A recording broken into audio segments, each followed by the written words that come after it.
Hey everyone, I'm back with an Epstein update. Today I'll cover Stephen Hawking, Thorborne Jagland, Todd Blanche, Tom Hanks, and Vincent Babino.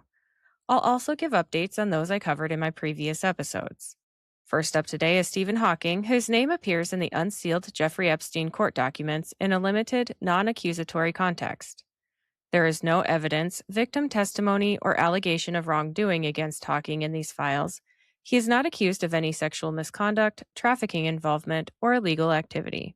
The most prominent reference comes from a January 2015 email Epstein sent to Maxwell, in which Epstein suggests offering a reward to any of Virginia Giuffre's friends, acquaintances, or family who could disprove her claims. He specifically cites as one of the strongest examples the new version in the Virgin Islands that Stephen Hawking participated in an underage orgy. This is framed by Epstein as an unsubstantiated version of events from Giuffre, one of Epstein's victims and key accuser, not as proven fact. The files contain no direct statement from Giuffre making this claim, no supporting evidence, photos, or testimony linking Hawking to any orgy or underage activity. Epstein was using it defensively in the context of the Giuffre-Maxwell lawsuit, which settled in 2017. Multiple outlets reviewing the full documents emphasize there are no further references to Hawking and no evidence that he did in fact take part in any illegal behavior. Hawking, who died in 2018, met Epstein around early 2006, shortly before Epstein's Florida charges for soliciting prostitution from a minor. The files reference, via photos and context, that Hawking attended a professional physics conference called Confronting Gravity, organized by physicist Lauren Krauss and funded and hosted by Epstein in the U.S. Virgin Islands in March 2006. Around 20 top scientists, including Nobel laureates and future ones, participated. Events included discussions at the Ritz-Carlton on St. Thomas, a beach barbecue, and a submarine trip, and some attendees visited Epstein's private island, Little St. James. Hawking, who had ALS, participated in these activities, including the submarine ride, as part of this academic gathering. Epstein later described such events as professional achievements. Later batches of files include photos from this 2006 event, such as one of Hawking smiling with a drink flanked by two women in bikinis. Hawking's family confirmed these women were his long-term caregivers and/or nurses, and that the image was taken at the professional symposium, not in any compromising context. It has been widely reported with no implication of misconduct.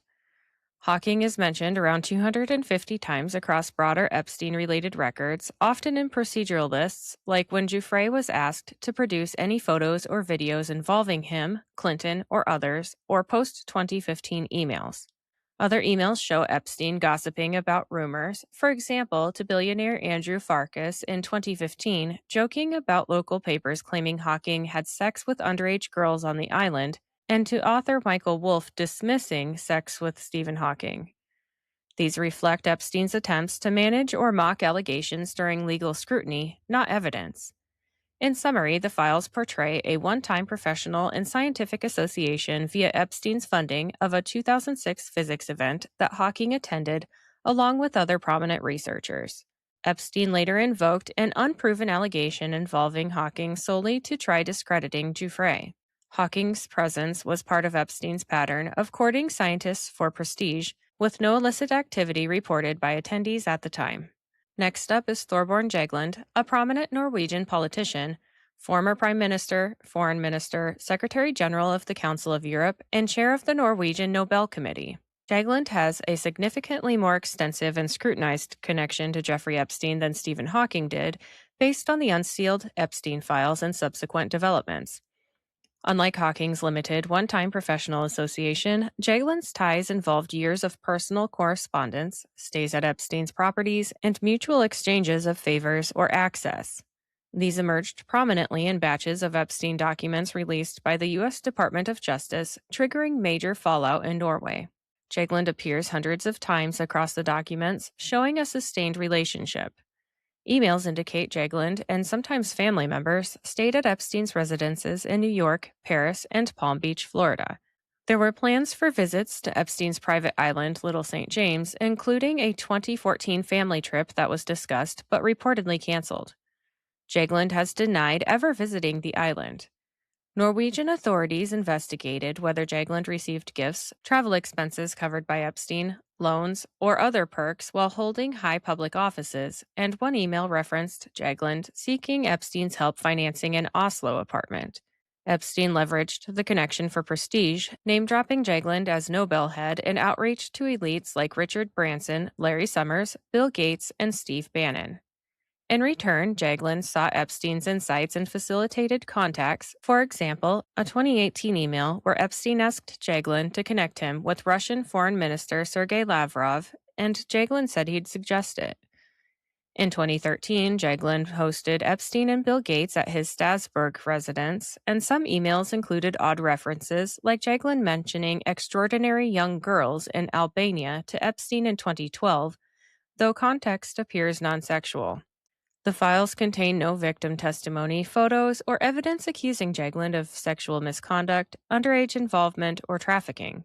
Mentions focus on social and financial ties, not criminal acts on his part. The file releases sparked a major scandal described as shattering Norway's image of integrity. Norwegian police in the Economic Crime Unit opened a corruption probe in early February 2026, suspecting aggravated corruption over accepting improper benefits tied to his official roles. The Council of Europe waived Jagland's diplomatic immunity to allow the investigation, and on February 12th, he was formally charged with aggravated corruption. Police searched his properties, and in late February, reports emerged that Jagland, then 75, was hospitalized and in critical condition after an apparent suicide attempt amid the stress of the charges and scandal. Broader fallout included parliamentary inquiries into Norway's foreign ministry and other figures linked to Epstein. Jagland has consistently denied wrongdoing or criminal liability, with his lawyers stating full cooperation and confidence in the outcome. He has emphasized that association alone doesn't imply guilt. On to U.S. Deputy Attorney General Todd Blanche. Blanche has no personal or direct social or financial relationship with Jeffrey Epstein as documented in the unsealed Epstein files or related investigations.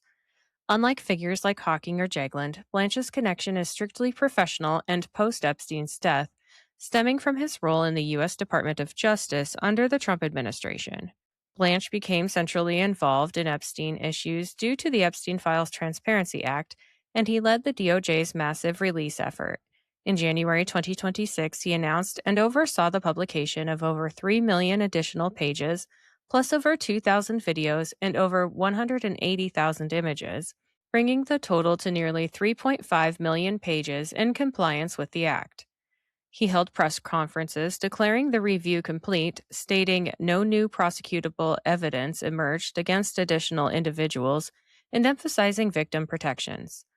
In interviews, he defended the process, denied withholding files for political reasons, and rejected conspiracy theories. He addressed specific controversies, such as partial redactions or missing pages in releases, and asserted the DOJ had no basis for new U.S. prosecutions. Earlier this month, Democratic Senator Ron Wyden accused Blanche of intervening to block the DEA from releasing an unredacted 2015 OCDETF memorandum on a drug trafficking and prostitution probe involving Epstein. Blanche publicly denied this, calling it a completely fabricated story for clicks, and noted the document was available unredacted in a DOJ reading room for congressional review, but Wyden allegedly hadn't visited that room to search for the information he claimed was hidden. This sparked ongoing partisan sparring, with Wyden demanding full release and alleging cover-ups, but Blanche maintained compliance with the law and committed no obstruction. Moving on to Tom Hanks, which is a strange name to appear as he has zero substantiated ties to Jeffrey Epstein. He has no documented personal, social, financial, or professional relationship with Jeffrey Epstein in the unsealed Epstein court documents, flight logs, Black Book, victim testimonies, or the massive DOJ releases. So why the persistent rumors? Hanks has been a frequent target of disinformation and conspiracy theories tied to Epstein since at least 2020, amplified by social media. Fake client lists or island visitor lists circulating online have been repeatedly debunked by fact-checkers like Reuters and PolitiFact. These are fabricated documents not present in any real Epstein files. Viral hoaxes include claims Hanks fled to Israel, converting to Judaism after Epstein list releases, debunked as a fake CNN video report by Reuters in 2024. There have been allegations he was denied entry to Greece or had citizenship revoked due to Epstein mentions, which were entirely fabricated, and there are false stories of Hanks revealing names on TV with Colbert or Stewart, but those are AI-generated or edited fakes. Some 2026 reports note Hanks' name appears in passing references, but these are incidental, non-incriminating, and show no direct contact or recorded interaction. Fact checks emphasize context. Mere mentions in vast files don't imply involvement. Last for today is Vincent Babino, who appears in the Epstein-related documents only as part of a broad DOJ letter to Congress in February 2026, following the massive releases under the Epstein Files Transparency Act. This is similar to Tom Hanks' situation. His name is on a long list of hundreds of individuals mentioned anywhere in the files, but with no evidence of any actual connection to Jeffrey Epstein. In mid-February 2026, Attorney General Pam Bondi, with input from Deputy Attorney General Todd Blanche, sent a letter to Congressional Judiciary Committee leaders explaining redactions and compliance with the act. The letter included a non-exhaustive list of over 300 high-profile names that appear at least once in the 3.5 million pages, emails, logs, photos, and other records released. Vincent Babino is listed alphabetically among them, and the DOJ explicitly stated names appear in a wide variety of contexts, such as direct communications for some, travel records, legal or investigative materials, media references, press clippings, or unrelated portions of documents. Inclusion on this list does not imply wrongdoing, involvement, or even direct contact with Epstein or Ghislaine Maxwell. Many names, like Princess Diana or Elvis Presley, are incidental mentions only. In summary, Vincent Babino has no documented personal, professional, or criminal relationship with Jeffrey Epstein based on the files. No fallout, investigations, or specific allegations have emerged for him, mirroring the pattern with other non-connected names dragged into viral lists amid the 2026 disclosures. Since we're on the topic of incidental mentions, I may as well mention a few more. Elvis Presley, Marilyn Monroe, Janis Joplin, Kurt Cobain, Princess Diana, Pope John Paul II, Queen Elizabeth II, and Prince Philip. Now it's time to do an update on new information that has come out since my previous episodes, but first, let me tell you about my sponsors quick. Sometimes I get on a roll cleaning or gardening, and I need a boost but don't have time for a meal. Big Fork Brand's pork jerky is the perfect choice to keep my momentum, offering high-protein snacks for on-the-go energy boosts. Not only do they offer pork jerky, but they also make pork sticks, bacon sausage, bacon hot dogs, and burger and hot dog sauces. Products come in a variety of delicious flavors, including Thai green curry and maple and brown sugar for the meat options, and gangster and Chicago fire for the sauces. I personally think the original flavor of the pork jerky hits just right after tackling a big chore. It's a little salty and very flavorful. My discount code gives you 20% off your entire order, and it's currently the best deal available. Just visit bigforkbrands.com and enter in my promo code JADE, that's J-A-D-E, at checkout. Are you looking for a gift for a music lover, or maybe some apparel to show off your quirky side? Old Glory has you covered. With over 300,000 officially licensed items covering music, sports, entertainment, and pop culture, you're guaranteed to find the perfect item. They even have seasonal gear. My husband enjoys the Beatles and Led Zeppelin apparel, and I love the Billy Idol apparel. I even found items for my fellow plant enthusiasts. This family-owned superstore is known for their quality and customer service, offers free standard shipping on all orders, and orders are shipped the same day you purchase. My discount code gives you 15% off your entire order, and it's currently the best deal available. Just visit oldglory.com and enter in my promo code JADE, that's J-A-D-E, at checkout. Looking for a game-changing way to improve your health? Zevo Life is the world's most nutrient-dense whole plant, packed with over 50% plant protein, essential amino acids, fiber, and antioxidants. Harnessing the best nature has to offer, Zevo Life nourishes your body while driving your performance, vitality, and overall well-being. Each serving is a concentrated source of clean, well-balanced nutrition designed to support modern lifestyles, and just 1 teaspoon a day supports your gut, boosts energy, and promotes healthier skin and hair. It's no wonder that it's receiving rave 5-star reviews. Step into a healthier future with a 30% discount and a 30-day risk-free guarantee by visiting zivo.life and using my promo code. To support my show and to receive 30% off your entire order, enter in my promo code JADE, that's JADE, at checkout. All right, the first update is on the man formerly known as Prince Andrew. There have been no major developments, but on March 13th, UK media, including the BBC, reported and published a previously unseen photograph from the January DOJ Epstein files. It shows Andrew Mountbatten Windsor, Peter Mandelson, and Jeffrey Epstein together outdoors, believed to be at Martha's Vineyard, circa 1999 to 2000, with Andrew and Mandelson in bathrobes. This was the first known image of the 3 men together and came as journalists continued reviewing the unstructured millions of pages released earlier. Sometime around March 18th, Metropolitan Police Commissioner Mark Rowley publicly confirmed that British authorities are seeking further cooperation and unredacted material from the United States DOJ and FBI in connection with the Epstein files investigations, covering both Andrew and Mandelson. Thames Valley Police's probe into Andrew remains active and has reportedly broadened in scope, potentially including corruption angles, but no timeline for charges or closure has been given. Speaking of Peter Mandelson, on March 11th, the UK government, under Prime Minister Keir Starmer, released the first tranche of internal documents concerning Mandelson's 2024 appointment as U.S. ambassador and his subsequent dismissal. Starmer was explicitly warned of reputational risk due to Mandelson's post-2008 Epstein ties, including continued contact while Mandelson was business minister. Vetting notes confirmed the relationship persisted from 2009 to 2011, yet officials were satisfied with Mandelson's answers at the time. The release has fueled political criticism of Starmer's judgment, with opposition leaders and some Labour MPs highlighting the gap between public reports and the depth of the relationship revealed later. Police investigations continue and have broadened with public confirmation of requests for more unredacted U.S. materials. No charges, new arrests, or court dates have been announced.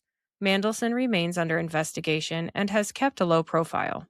As for Andrew's ex-wife Sarah Ferguson, U.S. Congressman Suha Subramanyam, part of the House Oversight Committee, publicly urged Ferguson to provide sworn testimony about her knowledge of Epstein's activities, describing her as potentially having information related to the investigation. He noted there is no legal compulsion, as she is not a U.S. citizen or resident, but emphasized willingness to accommodate her. This has been echoed by some legal advocates and royal commentators who argue it as inconceivable she saw nothing, given her closeness to Epstein and Andrew. Pressure has grown for her to appear voluntarily, though she has not commented publicly. Reports suggest the royal family, including King Charles and Prince William, is anxious about potential tell-all interviews, a memoir, or book deal from Ferguson, with lawyers reportedly preparing to block anything damaging. Some outlets claim she is exploring a lucrative publishing opportunity, but faces warnings against revealing family secrets. Speculation continues about her living situation post-eviction from Royal Lodge, with daughters Beatrice and Eugenie reportedly keeping their own properties, and one report claiming Eugenie's husband is resisting her moving in. She has not been seen publicly since late 2025. Next up is Steve Tisch. Tisch and his siblings requested NFL approval to transfer the family's remaining 23.1% stake in the New York Giants into trusts for their children. A memo was circulated to league executives. The transfer would remove direct ownership by the current generation while allowing Tisch to continue his operational roles with the team. This move came roughly 6 weeks after the file's release and has been widely linked to the Epstein-related scrutiny. No further document releases, charges, NFL sanctions, or major new revelations specific to Tisch have emerged in the past 2 weeks. The story has quieted, appearing mainly in retrospective roundups of sports owners or billionaire mentions in the Epstein documents. That's all for now. Future episodes will cover Woody Allen, William Barr, Brett Ratner, Harvey Weinstein, Jake Lang, Whoopi Goldberg, Catherine Rumler, Alexander Acosta, Gloria Allred, Julian Assange, Jeffrey Berman, Joe Biden, Mark Bestreiser, Carl Klein, Jared Kushner, Jay Lefkowitz, Jack Lew, Miriam Adelson, Audrey Strauss, Ehud Barak, and Lana Bololovic. Of course, just because I've listed these people does not mean I'm accusing them of wrongdoing. If I've left a name off this list that you think should be covered, please let me know in the comments wherever you follow me. Have a great day.